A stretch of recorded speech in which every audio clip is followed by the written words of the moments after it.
എല്ലാവരുമായിട്ട് നല്ലതായിട്ട് അടുത്ത് എന്താ പറയുക, നമ്മൾ അങ്ങനെ ഒരുമിച്ച് അതായത് ഡെയിലി ക്രിക്കറ്റ് കളി കഴിഞ്ഞ് തല്ലൊക്കെ കൂടി പിറ്റേ ദിവസം സെറ്റിൽ പോയെന്നോ അതിന്റെ ഇന്നലത്തെ തലേദിവസം നിങ്ങൾ മറ്റവനെ കൊണ്ട് കയറുന്നത് ശരിയായില്ല, ഇവന്റെ ബാറ്റിംഗ് അതുകൊണ്ട് അങ്ങനെ നിന്റെ ആ സ്ട്രാറ്റജി പാടി നിങ്ങൾക്ക് പറഞ്ഞിട്ടൊക്കെയാണ് നമ്മൾ ഷൂട്ട് ചെയ്തുകൊണ്ടിരിക്കുന്നത്. അപ്പൊ ഡെയിലി തല്ലുംപിടുത്തമൊക്കെ ആയിട്ടാണ് ഷൂട്ടിങ്ങിന്റെ ഇടയിലൊക്കെ ഇതായിരുന്നു. അപ്പോൾ അതുകൊണ്ട് തന്നെ എല്ലാവരുമായിട്ടും ഭയങ്കര എന്താ പറയുക മിങ്കിൾ ചെയ്തിട്ടാണ് നമ്മൾ ഷൂട്ട് ചെയ്തത്. അപ്പോൾ അത് ഭയങ്കര നല്ല രസമുള്ള പ്രോസസ്സായിരുന്നു. എല്ലാ സിനിമയിലും അങ്ങനെ ക്രിക്കറ്റ് കളിക്കാൻ പറ്റിയിരുന്നെങ്കിൽ ഞാൻ എപ്പോഴും ആലോചിക്കാറുണ്ട്. പക്ഷെ അതിൻ്റെ ഒരു സാഹചര്യം നമുക്ക് സമ്മതിക്കാറില്ല. പ്രൊഡ്യൂസേഴ്സൊക്കെ ഈ പറയുന്ന പോലെ രാത്രി 9 മണി 10 മണി വരെയൊക്കെ നമ്മൾ ഷൂട്ട് പോകുമ്പോൾ ഇതിനുള്ള സമയം കിട്ടാറില്ല. പക്ഷേ ഈ സിനിമയിൽ നമുക്ക് കൃത്യമായിട്ട് അതിനനുസരിച്ച് മാസ്റ്റർ പ്ലാൻ ചെയ്തിട്ടാണ് വിപിൻ ചേട്ടൻ സീൻ എഴുതിയത് തന്നെ. അത് വെച്ചിട്ടാണ് തോന്നുന്നു ഓക്കെ ഡേ സീൻ എഴുതാം, അങ്ങനെയാണെങ്കിൽ ഒരാഴ്ച ക്രിക്കറ്റ് കളിക്കാം. നൈറ്റ് അങ്ങനെയാണെങ്കിൽ ഫുൾ നൈറ്റ് വെച്ചിട്ട് പിറ്റേ ദിവസം രാവിലെ കുറച്ച് നേരം ക്രിക്കറ്റ് കളി, അങ്ങനെ സീൻ എഴുതുമ്പോൾ തന്നെ അങ്ങനെ പ്ലാൻ ചെയ്തിട്ടാന്ന് തോന്നുന്നു. അപ്പൊ എന്തായാലും ആ ഒരു എക്സൈറ്റ്മെന്റ് ത്രൂ ഔട്ട് സിനിമയുടെ പ്രോസസ്സിലുണ്ടായിരുന്നു. അത് തന്നെയാണ് സിനിമയിലും റിഫ്ലക്ട് ചെയ്യുന്നത്. സിനിമ തിയേറ്ററിൽ കാണുമ്പോൾ ആൾക്കാർ, അതായത് നമ്മൾ ഫാമിലി ആയിട്ട് ചെയ്ത ഒരു സിനിമ ഒരു ഫാമിലി ബ്ലോക്ക് ബസ്റ്റർ ആയിട്ട് മാറുന്നു. അത് തന്നെയാണ് അതിന്റെ ഇപ്പൊ നേരത്തെ രാജുവേട്ടൻ പറഞ്ഞ പോലെ ആ സിനിമയുടെ ഒരു എന്താ പറയാ ഒരു വൈബാണല്ലോ മൊത്തത്തിൽ അതിനെ റിഫ്ലക്ട് ചെയ്യുക, മൊത്തത്തിൽ ആ സിനിമയിലേക്ക് റിഫ്ലക്ട് ചെയ്യുക. അപ്പൊ അതങ്ങനെ തന്നെയാണ് സംഭവിച്ചത്. പിന്നെ അതുപോലെ തന്നെ ഇതിന്റെ പ്രൊഡ്യൂസേഴ്സ് E4 എന്റർടൈൻമെന്റ് ചാരേച്ചേട്ടനും മുകേഷ് ഭായും എനിക്ക് ഈ പറയുന്ന ഞാൻ എൻ്റെ ആദ്യത്തെ സിനിമ കുഞ്ഞിരാമായണത്തിന്റെ ഡിസ്ട്രിബ്യൂട്ടേഴ്സ് ആയിട്ട് എൻ്റെ ജീവിതത്തിലേക്ക് ഇടിച്ചു കയറി തള്ളി വന്ന ആൾക്കാരാണ്. അതിനുശേഷം ഇപ്പോൾ 2024 ഗുജറാത്ത് അമ്പല നടയിൽ വരെ എത്തി നിൽക്കുന്നു. അപ്പോൾ ഈ പറയുന്ന പോലെ ഗോദ എന്ന് പറയുന്ന എൻ്റെ രണ്ടാമത്തെ സിനിമ പ്രൊഡ്യൂസ് ചെയ്തതും E4 എന്റർടൈൻമെന്റ് ആണ്. അപ്പോൾ അവരോട് ഇങ്ങനെ ഒരു ലോങ് ടേം കൊളാബറേഷൻ ഡയറക്ടറായിട്ടും ആക്ടറായിട്ടും കൂടെ വർക്ക് ചെയ്യാൻ സാധിച്ചതിൽ ഒരുപാട് സന്തോഷമുണ്ട്.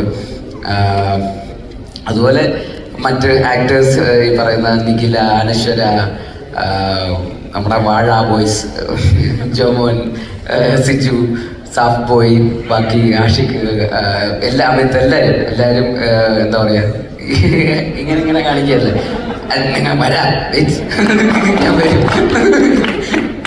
അപ്പോൾ അവരെല്ലാവരും സ്പെഷ്യൽ മെൻഷൻ. ഈ പറയുന്ന നേരത്തെ പറഞ്ഞ പോലെ നമ്മൾ ഷൂട്ട് ചെയ്യുമ്പോൾ ഉള്ള ഒരു വൈബ് സെറ്റ് ചെയ്യുന്ന ആൾക്കാരിൽ എന്നെ അപമാനിക്കാൻ മുൻനിരയിൽ നിന്ന ആൾക്കാർ എന്ന നിലയിൽ നിങ്ങളെ ഞാൻ ജീവിതകാലം മൊത്തം സ്മരിക്കുന്നതായിരിക്കും. മത്സരിച്ച് അപമാനിച്ചുകൊണ്ടിരിക്കുകയായിരുന്നല്ലേ. അപ്പോൾ ഒരുപാട് സന്തോഷം. അതിൻ്റെ ഒരു രസത്തിന്റെ ഭാഗമായിരുന്നു.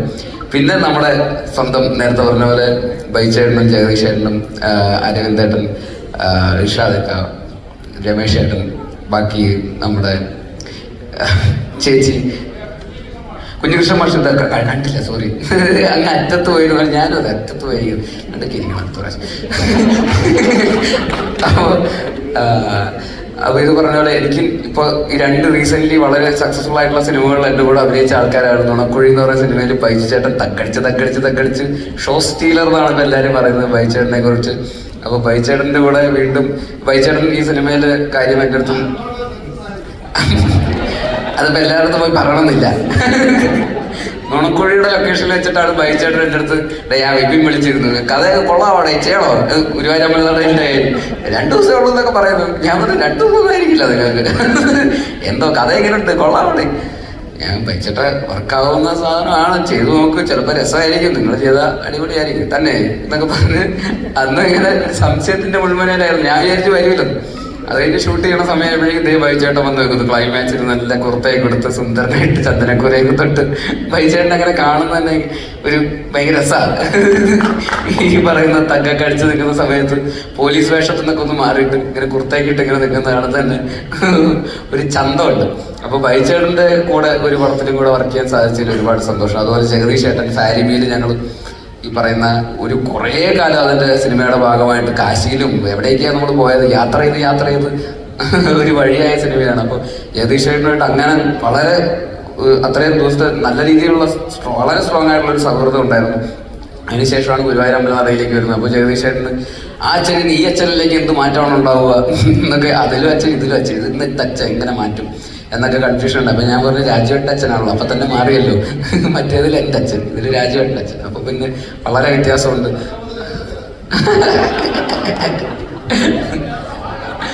വാഴയിലും മറ്റൊരച്ഛൻ, അതെ വാഴയിലും ഞങ്ങൾ ഒരുമിച്ച്. അപ്പോൾ എല്ലാത്തിലും അതിൻ്റെതായിട്ടുള്ള ഒരു ഡിഫറൻസ് കൊണ്ടുവരാൻ ഇപ്പോഴും ഭയങ്കരമായിട്ട് ആഗ്രഹിക്കുന്ന ഒരു ആർട്ടിസ്റ്റാണ് ജഗദീഷ് ചേട്ടൻ. അപ്പോൾ ജഗദീഷ് ചേട്ടൻ്റെ കൂടെയും വർക്ക് ചെയ്യാൻ സാധിച്ചതിൽ ഒരുപാട് സന്തോഷം. എല്ലാവർക്കും അതുപോലെ അരവിന്ദേട്ടൻ, നിങ്ങൾ നേരത്തെ പറഞ്ഞ പോലെ നമ്മൾ ചെറുപ്പത്തിലെ ഇത്ര വലിയ ഡാൻസ് മറ്റു മനസ്സിൽ നിന്നിൻ്റെ മഴ ഒക്കെ കണ്ടിട്ട് വീണ്ടും ഈ ഗുരുവായൂർ അമ്പല നടയിൽ വെച്ച് തന്നെ വീണ്ടും കാണാൻ സാധിച്ചതിന് ഒരുപാട് സന്തോഷം. പക്ഷേ അതൊക്കെ കുഞ്ഞികൃഷ്ണൻ മാഷ് വീണ്ടും എൻ്റെ അച്ഛനായിട്ട് അഭിനയിച്ച വളരെ രസകരമായിട്ടുള്ള മറ്റേ ടൈഗർ ബാമൊക്കെ എടുത്ത് വെച്ചിരിക്കുന്ന സീനൊക്കെ ഭയങ്കര കൈയടിയായിരുന്നു തിയേറ്ററിൽ. അല്ലെ ഫോണൊക്കെ ഒരു സിമ്മൊക്കെ ഊരി വെച്ചിരിക്കുന്ന സീനൊക്കെ. അപ്പോൾ കുഞ്ഞികൃഷ്ണൻ മാഷിനും താങ്ക് യു. രമേശ് ചേട്ടൻ ഞങ്ങൾ സൂക്ഷ്മദർശിയിൽ ഒരുപാട് ദിവസം ഒരുമിച്ച് അഭിനയിച്ചിരുന്നു. വീണ്ടും വേറൊരു സിനിമയിൽ ഞങ്ങൾ ഒരുമിച്ച് ഗുരുവായൂർ അമ്പല നടയിന് ശേഷം സൂക്ഷ്മദർശിയിലായിരുന്നു. അതും ഭയങ്കര രസമുള്ള പ്രോസസ്സായിരുന്നു. അപ്പോൾ രമേശ് ചേട്ടൻ, പിന്നെ വിപിൻ ചേട്ടൻ, വീണ്ടും പറഞ്ഞ പോലെ വിപിൻ ചേട്ടൻ വീണ്ടും ഒരു സിനിമയായിട്ട് എൻ്റെ അടുത്തേക്ക് വന്നത് എനിക്കും സത്യം പറഞ്ഞാൽ ഇത്രയും ഈ സിനിമ ഇത്രയും വലിയ ഹിറ്റാവും ഞാൻ വിചാരിച്ചില്ല. റിലീസിൻ്റെ തലേദിവസമൊക്കെ ഞാൻ ചേട്ടാ എന്ന് പറഞ്ഞു. പക്ഷെ പുള്ളി അത് ഇങ്ങനെയൊക്കെ എത്തിച്ചു എന്ന് പറയുന്നത് പുള്ളിയുടെ തന്നെ അത് ഞാൻ റിലീസായി അഭിപ്രായങ്ങളും അതിൻ്റെ കളക്ഷനും ഒക്കെ വന്നപ്പോൾ ഞാൻ വിജയേട്ടനോട് സമ്മതിച്ചു തന്നു.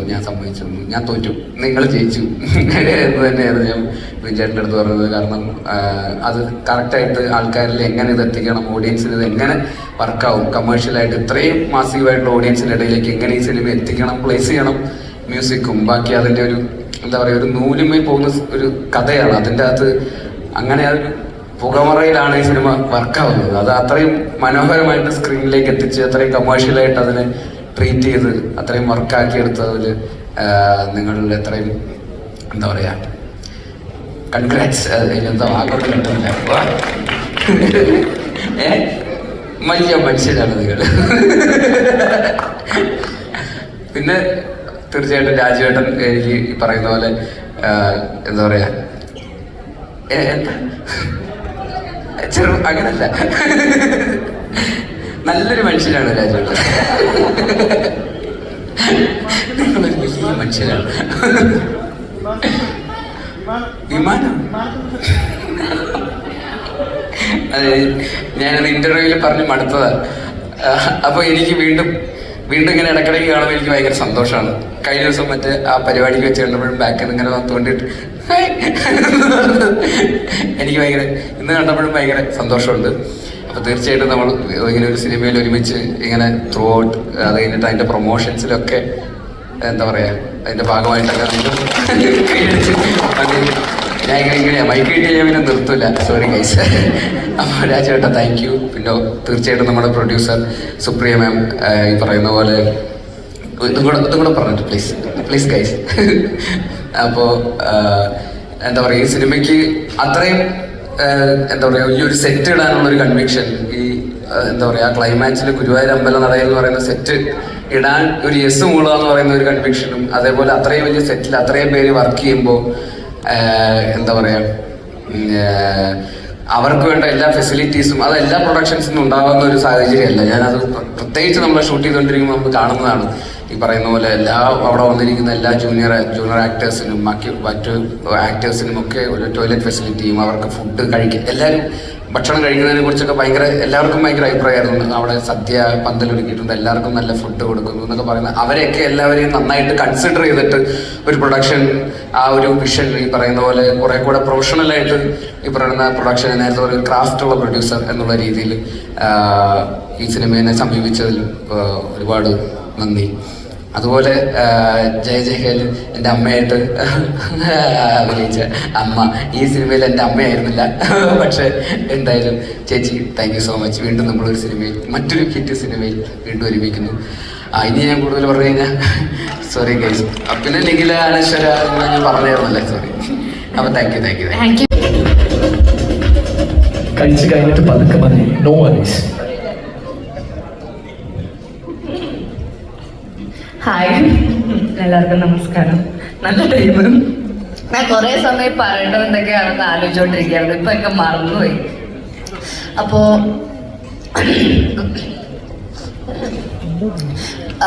ഗുരുവായൂർ അമ്പലനട എന്ന് പറയുമ്പോൾ എനിക്ക് ഭയങ്കര ഹൃദയത്തോട് ചേർന്ന് നിൽക്കുന്നൊരു സിനിമയാണ്. എന്നെ ഫസ്റ്റ് ഈ പടത്തിലേക്ക് വിളിക്കുമ്പോൾ തന്നെ ഞാൻ ഭയങ്കര ഓടി ഒന്ന് നോക്കാതെ ചെയ്തൊരു സിനിമയാണിത്.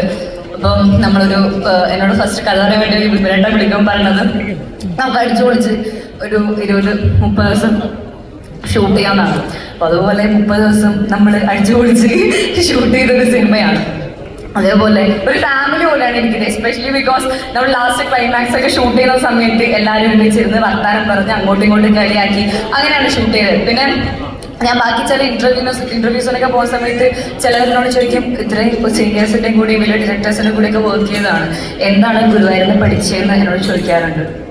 എനിക്ക് പറയാനുള്ളത് നല്ലൊരു തൊലിക്കെട്ടിയായിരുന്നു എനിക്ക് ഉണ്ടായിരുന്നത്. അപ്പുറത്ത് കളിയൊക്കെ ഇപ്പുറത്ത് കളിയൊക്കെ അവർ കളിയൊക്കെ എല്ലാവരും എന്നെ ഡയറക്ടർ കളിയാക്കുക, അങ്ങനെ അപ്പുറത്തും ഇപ്പുറത്തും എനിക്കൊരു കളിയാക്കൽ കിട്ടി, ഭയങ്കര തൊലിക്കെട്ടി കിട്ടിയ ഒരു സിനിമയായിരുന്നു എനിക്ക് ഗുരുവായൂർ അമ്പലനട. സോ അതിന് ഗുരുവായൂർ അമ്പലനട കമ്മിറ്റിയോട് നന്ദി പറയുന്നു. പിന്നെ ഒരു ബഞ്ച് ഓഫ് ഗുഡ് പീപ്പിളിൻ്റെ കൂടെ എനിക്ക് വർക്ക് ചെയ്യാൻ പറ്റുന്നത് ആദ്യം താങ്ക് യു. പിന്നെ രാജേട്ടൻ, സുപ്രിയ മാം, പിന്നെ ഇംഗ്ലീഷ് എന്നൊക്കെ പറയുമ്പോൾ എനിക്ക് എൻ്റെ എല്ലാ സമയത്തും ഇപ്പം എനിക്ക് എന്തെങ്കിലും പാളി നിൽക്കുന്നു എന്ന് തോന്നുന്ന സമയത്ത് ഒന്നും പഠിക്കാനില്ല, ഞാൻ എവിടെ ഉണ്ടെന്ന് പറഞ്ഞാൽ എനിക്ക് ഓടിയെത്തി വന്നിരുന്ന ഒരാളാണ് ഇംഗ്ലീഷ്. പിന്നെ ബേസിലേട്ടൻ എല്ലാ നെഗറ്റീവ് സിറ്റുവേഷനിലും അനാവശ്യ പോസിറ്റിവിറ്റി എന്ന പോസിറ്റിവിറ്റിയുടെ നിറകുടം. Thank you so much. അപ്പോൾ അങ്ങനെ ഒരു നല്ല കുറേ ഗ്രൂപ്പിൻ്റെ കൂടെ വർക്ക് ചെയ്യാൻ പറ്റി എന്നുള്ളതാണ്. ഇപ്പം പടം റിലീസ് കഴിഞ്ഞ് ഇവിടെ ഒരു റിസപ്ഷന് നിൽക്കുന്ന ഒരു ഫീൽ പോലെ തന്നെ ഉണ്ട് സക്സസ് ആയിട്ട്. അപ്പോൾ താങ്ക് യു എല്ലാവരും വന്നതിന്. Thank you. എല്ലാവരും ഫുഡ് കഴിച്ചിട്ട് പോവാ, ഞാൻ കഴിക്കാനിരിക്കുകയായിരുന്നു. Okay, thank you. എല്ലാവർക്കും നമസ്കാരം. എന്താ പറയുക അല്ലേ, ഒരുപാട് സന്തോഷമുള്ളൊരു ദിവസമാണ്. എൻ്റെ വീട്ടിൽ ഇനിയും ഒരു സക്സസ് സെലിബ്രേഷൻ്റെ ഒരു മൊമെൻറ്റോ കൂടെ വരുന്നു എന്ന് പറയുന്നത് ഭയങ്കര സന്തോഷമുള്ളൊരു കാര്യമാണ്. എനിക്ക് തോന്നുന്നു ജോ ആണെങ്കിലും അരവിന്ദനാണെങ്കിലും ഒക്കെ ഞാൻ ഇവിടെയാണ് സക്സസ് സെലിബ്രേറ്റ് ചെയ്തിട്ടുള്ളത്. അപ്പോൾ അതൊരു വല്ലാത്തൊരു മൊമെൻ്റാണ് ഇപ്പം തിരിച്ച് ഇങ്ങനെ വരിക എന്ന് പറയുമ്പോൾ. ഗുരുവായൂർ അമ്പലനടയെ പറ്റി പറയുകയാണെങ്കിൽ എൻ്റെ ഫസ്റ്റ് സിനിമയുടെ പ്രൊഡ്യൂസേഴ്സാണ് E4 എൻ്റർടൈൻമെൻറ്റ്. അപ്പോൾ അവരുമായിട്ട് പിന്നെയും അസോസിയേറ്റ് ചെയ്യാൻ പറ്റിയതിൽ ഒരുപാട് സന്തോഷമുണ്ട്. മുകേഷ് സാർ, സാരൻ ചേട്ടൻ എല്ലാവരുമായിട്ട് അസോസിയേറ്റ് ചെയ്യാൻ പറ്റിയതിൽ. വിപിൻ ചേട്ടനെ പറ്റി പറയുകയാണെങ്കിൽ പറയണല്ലേ, വിപിൻ ചേട്ടൻ ജോത്സ്യനാണെന്ന് തോന്നുന്നു പുള്ളി. എല്ലാ സിനിമയും ഇറങ്ങുന്നതിന് മുന്നേ ആ സിനിമ സക്സസ് ആവും എന്ന് ഇത്രയും ഉറപ്പുള്ളൊരു മനുഷ്യനെ ഞാൻ വേറെ കണ്ടിട്ടില്ല. ഇപ്പം ബേസിലായിട്ട് പറഞ്ഞാൽ നമ്മൾ എന്തെങ്കിലും സംശയം പറഞ്ഞാൽ തന്നെ അത്രയും കോൺഫിഡൻസ് ഉണ്ടായി. ഇപ്പോൾ വാഴ റിലീസിന് മുന്നേ ഞാൻ ചോദിച്ചപ്പോഴും അതേ കോൺഫിഡൻസോട് കൂടി ആ സിനിമ സക്സസ് ആവും എന്ന് പറഞ്ഞിട്ടുള്ള ഒരാളാണ്. അപ്പം ഇനി മുതൽ എല്ലാവരും മലയാള സിനിമയിൽ എല്ലാവരും സിനിമ എടുക്കുന്നതിന് മുന്നേ, സിനിമ പ്രൊഡ്യൂസ് ചെയ്യുന്നതിന് മുന്നേ പുള്ളി ഒന്ന് കൺസൾട്ട് ചെയ്ത് കഴിഞ്ഞാൽ അതിനുള്ള നല്ലൊരു ഇതാണ്, നല്ലൊരു മനുഷ്യനാണ് ചേട്ടൻ. അപ്പോൾ എനിക്ക് ഈ സിനിമ ഇപ്പം എല്ലാവരും പറഞ്ഞതുപോലെ ഭയങ്കര ഒരു ഫാമിലി ഫീലുള്ള സിനിമയാണ്. എല്ലാവരും ഈ സിനിമയിൽ എൻ്റെ കൂടെ വർക്ക് ചെയ്തിട്ടുള്ള എല്ലാവരും, ടെക്നീഷ്യൻസ് ആണെങ്കിലും ആർട്ടിസ്റ്റ് ആണെങ്കിലും എല്ലാവരും നമുക്കൊരു ഫാമിലി ആയിട്ട് ഫീൽ ചെയ്യുന്ന, ഏറ്റവും അടുത്ത് നിൽക്കുന്ന, അവരുടെയൊക്കെ സന്തോഷിക്കാൻ തോന്നുന്ന തരത്തിലുള്ള ബന്ധമുള്ള ആൾക്കാരാണ്. അപ്പോൾ അതൊരു വലിയ സന്തോഷമാണ്. രാജുവേട്ടൻ്റെ കൂടെ ഞാൻ ഫസ്റ്റ് ടൈമാണ് വർക്ക് ചെയ്യുന്നത്. സെറ്റിൽ ഞങ്ങൾ അധികം സംസാരിച്ചിട്ടില്ല, പക്ഷേ ഞങ്ങൾ പ്രൊമോഷൻസിനാണ് ഏറ്റവും കൂടുതൽ സംസാരിച്ചിരിക്കുന്നത്. അപ്പോൾ ഞങ്ങളുടെ കൂടെ അത്രയും സ്പോട്ടായിട്ട് ആ പ്രൊമോഷൻസ് മുഴുവൻ ഹാൻഡിൽ ചെയ്യാൻ വേണ്ടി നിന്നു. ഞങ്ങൾക്ക് വേണ്ടി അത്രയും സപ്പോർട്ടീവായിട്ട് ഞങ്ങൾ പറയുന്ന മണ്ടത്തരങ്ങൾക്ക് പോലും ചിരിച്ചു തന്ന് ഞങ്ങൾ എന്റർടൈൻ ചെയ്യുന്ന രാജുവേട്ടൻ ഒരുപാട് താങ്ക് യു. ബേസിലേട്ടൻ പോയാ വീട്ടിൽ പോയാ ബേസിലേട്ടനെ പറ്റി പറയുകയാണെങ്കിൽ ഈ പറഞ്ഞതുപോലെ നമുക്ക് ഭയങ്കര അടുപ്പം തോന്നുന്ന ആൾക്കാരോടാണ് നമുക്ക് ഏറ്റവും അധികം കളിയാക്കാൻ പറ്റുന്നതും നമുക്ക് ഏറ്റവും കൂടുതൽ വഴക്കുണ്ടാക്കാൻ പറ്റുന്നതും ഒക്കെ. അപ്പൊ അങ്ങനെ ഒരാളായിട്ട് ഞങ്ങളുടെ കൂടെ ഏറ്റവും ഒരു സ്പോട്ടായിട്ട് ഞങ്ങളുടെ കൂടെ നിന്നതിൽ ഒരുപാട് നന്ദി. Thank you. പിന്നെ ഇപ്പം വാഴ ബോയ്സ് ആയിട്ടുള്ള ഞങ്ങളുടെ സ്വന്തം ഗുരുവായൂർ അമ്പലനടയിൽ ബോയ്സ് എല്ലാവർക്കും, അവര് ഈ പറഞ്ഞത് നമുക്ക് കുറെ ദിവസം ഷൂട്ടിംഗ് സെറ്റില് ഈ എല്ലാ എന്റർടൈൻമെന്റും അവരാണ് ഞങ്ങൾക്ക് പ്രൊവൈഡ് ചെയ്തത്. അശ്വിൻ വന്നിട്ടില്ല, അശ്വിനും ഉണ്ട് അവരുടെ കൂട്ടത്തില്. അനശ്വര എൻ്റെ പാർട്ട്ണർ ഇൻ ക്രൈം എന്ന് പറയാം. ഞങ്ങൾ രണ്ടുപേരുമാണ് സെറ്റിൽ ഏറ്റവും കൂടുതൽ സമയം ചെലവഴിച്ചിട്ടുണ്ടാവുക. എനിക്ക് ഈ പറഞ്ഞതുപോലെ വീട്ടിൽ കൊണ്ടുപോകാൻ പറ്റുന്ന ഒരു അനിയത്തിക്കുട്ടിയാണ് അവള്. അപ്പൊ അവളെ എനിക്ക് ഈ സിനിമയാണ് തന്നത്. അപ്പം താങ്ക് യു സോ മച്ച്. തിരിച്ചും എല്ലാവർക്കും ഈ സിനിമയിൽ വർക്ക് ചെയ്ത ഞങ്ങളോട് വർക്ക് ചെയ്ത എല്ലാവർക്കും താങ്ക് യു. ദീപു ചേട്ടൻ്റെ കൂടെ എനിക്ക് മൂന്നാമത്തെ സിനിമയാണ് ഗുരുവായൂർ അമ്പലനടയിൽ. അപ്പോൾ ഒരുപാട് സന്തോഷം. ഞാൻ തിരിച്ചെല്ലാവരുടെയും കൂടെ വർക്ക് ചെയ്യാൻ പറ്റുന്നത്, ജഗദീഷ് ചേട്ടനോട് വർക്ക് ചെയ്യാൻ പറ്റുന്നത്, കോയി ചേട്ടനോട് വർക്ക് ചെയ്യാൻ പറ്റുന്നത്, ഋഷാർക്ക, പുതിയ മാഷ്, എല്ലാവരുടെയും കൂടെ വർക്ക് ചെയ്യാൻ പറ്റിയത് ഒരുപാട് സന്തോഷം. അപ്പോൾ അത്രേ ഉള്ളൂ. Thank you. Thank you all. ഇരിക്കുന്ന എല്ലാവരും ഒരു ഫാമിലി ആയിട്ടാണ് ഞാൻ കാണുന്ന കാര്യം. ഞങ്ങളൊരു 1.5 വർഷം ഒരുമിച്ച് വർക്ക് ചെയ്തവരാണ്. അപ്പം കുറേ പേര് അതിനു മുമ്പും വർക്ക് ചെയ്തവരാണ്. എന്നാലും ഈ ഒരു മൂവി ഭയങ്കര സ്പെഷ്യലാണ്. ഒരു 6-7 വർഷം നമ്മൾ കൊണ്ടുനടന്നൊരു മൂവി, കുറേ ആഗ്രഹിച്ചൊരു മൂവി. ഇത് ഇങ്ങനെ എൻഡ് ചെയ്യാൻ പറ്റിയത് വളരെ എന്താ പറയുക, ഒരു വല്ലാത്തൊരു മൊമെന്റ് തന്നെയാണ്. ഇതിലൊക്കെ കാരണക്കാരനായ ഒരാളുണ്ട്. ആള് ഇതിന്റെ മേളിലോട് ഇരിപ്പുണ്ട്. നമ്മൾ ഈ സാധാരണ കല്യാണത്തിനും അമ്മാവൻ പറമ്പിൽ പോയി നടിക്കുന്ന പോലെ ആ അമ്മാവൻ ഏതോ റൂമിൽ നിന്ന് അടിക്കുന്നുണ്ട്. മിസ്റ്റർ CV സാരഥി. അപ്പോൾ പുള്ളിയെ മിസ് ചെയ്യുന്നുണ്ട്. പിന്നെ അതേ പറഞ്ഞത് അമ്മാവന്മാരെ കല്യാണത്തിന് പറമ്പിൽ പിരിക്കില്ലേ, അതുപോലെ ഇരിക്കുന്ന ഒരു അമ്മാവൻ. അപ്പം സാരിച്ചേട്ടനാണ് ഇതിന്റെ ഫുൾ ക്രെഡിറ്റ് കൊടുക്കേണ്ടത്. ഈ സിനിമ തുടങ്ങിയത് സാരിച്ചേട്ടനാണ്, ഈ സിനിമ നിർത്തിവെച്ചത് സാരിച്ചേട്ടനാണ്, ഈ സിനിമ വീണ്ടും ഓപ്പൺ ആക്കിയത് സാരിച്ചേട്ടനാണ്. അപ്പം സാരിച്ചേട്ടനില്ലായിരുന്നു ഇതൊന്നും നടക്കില്ലായിരുന്നു. പിന്നെ മുകേഷ് സാറ്, സഞ്ജയ് സാർ, പിന്നെ എൻ്റെ കാസ്റ്റ് ബേസിൽ പൃഥ്വിരാജ് സാർ, പിന്നെ അനശ്വര, നിഖില, ഈ പറഞ്ഞ ക്രൂസിലെല്ലാവരും, അരുൺ സാർ, ജഗദീഷ് ചേട്ടൻ്റെ അടുത്ത് ഞാൻ ഈ സിനിമ തുടങ്ങുന്നതിന് മുമ്പ് പോയി കുറേ നേരം ഡിസ്കസ് ചെയ്ത് പണ്ടത്തെ സിനിമകൾ എങ്ങനെയാണ് ചെയ്യുന്നതെന്നൊക്കെ ഒന്ന് ചോദിച്ചിട്ടുണ്ടായിരുന്നു. അപ്പം അതൊരു വലിയൊരു ഗൈഡായിരുന്നു എനിക്ക്. അപ്പം അത് താങ്ക്സ് ആണ്. പിന്നെ ബൈചേട്ടൻ എൻ്റെ കൂടെ എപ്പോഴും എന്നെ അനാവശ്യമായിട്ട് പ്രോത്സാഹിപ്പിക്കുന്ന ഒരേ ഒരാള് ബൈചേട്ടൻ. അല്ലെ, എല്ലാത്തിനും വയ്ക്കാൻ പറ്റില്ലല്ലോ. അപ്പം പിന്നെയുണ്ട് കുറേ ആൾക്കാരുണ്ട്, കുറേ പേരുകൾ ഞാൻ വിട്ടുപോകുന്നുണ്ട്. എന്നാലും ജോൺകുട്ടി, നീരജ്, അങ്കിത് വന്നിട്ടില്ല. നീരജും ഷൂട്ടിലാണ് വന്നു. പിന്നെ ബാക്കി ക്രൂ, ദീപു, പ്രധാനപ്പെട്ട പേര് വിട്ടുപോയി. ദീപു ഇപ്പോഴും വിളിച്ചിരിക്കുന്നുണ്ട്, കാണാൻ പറ്റുന്നില്ല.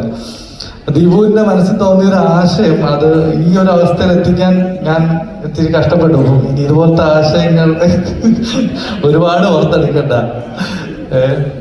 ഒരു ചെറിയ കല്യാണം എന്ന് പറഞ്ഞ് തുടങ്ങിയാണ്. അത് ഷൂട്ടായിക്കോട്ടെ, അതിന്റെ സിനിമയുടെ വലിപ്പമായിക്കോട്ടെ, എല്ലാം ഈ ചെറുതിൽ തുടങ്ങി വലുതായിട്ട് എത്തിക്കുന്ന ഒരു ജേണി ഭയങ്കരമായിരുന്നു. അപ്പം